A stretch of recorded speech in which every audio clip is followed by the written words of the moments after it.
Dans cette leçon, nous allons voir comment nommer des points dans un plan cartésien.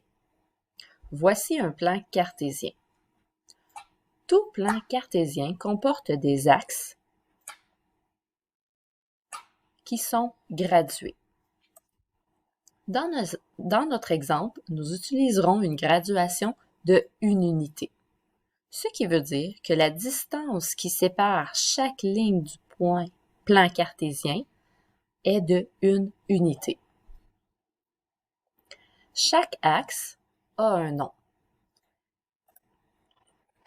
Il y a l'axe horizontal ou l'axe des X et il y a l'axe vertical ou l'axe des Y. Lorsque nous voulons identifier un point, nous commençons toujours par la coordonnée située horizontalement, suivie de la coordonnée située verticalement. Voyons maintenant un exemple. Prenons le point A et identifions-le à l'aide de ses coordonnées. Nous devons regarder la distance qui le sépare de l'origine, tant horizontalement que verticalement. Voici l'origine.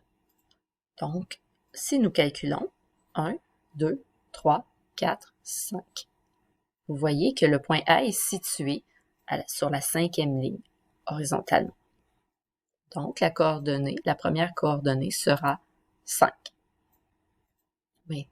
Et terminer avec la distance qui le sépare verticalement de l'origine. 1, 2. Donc, la deuxième coordonnée sera 2. Donc, les coordonnées du point A sont 5,2. Voici comment nous devons écrire des coordonnées. Refaisons l'exercice avec le point B. Débutons à l'origine, toujours horizontalement, moins 1, moins 2, moins 3, moins 4, moins 5, moins 6. Donc, la première coordonnée du point B sera moins 6. 1, 2, 3, 4. Et la deuxième coordonnée sera 4. Voici comment nous devons écrire les coordonnées du point B.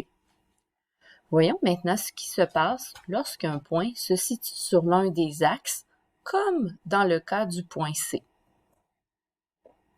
Nous ne pouvons pas nous déplacer vers la droite ni vers la gauche car le point C se situe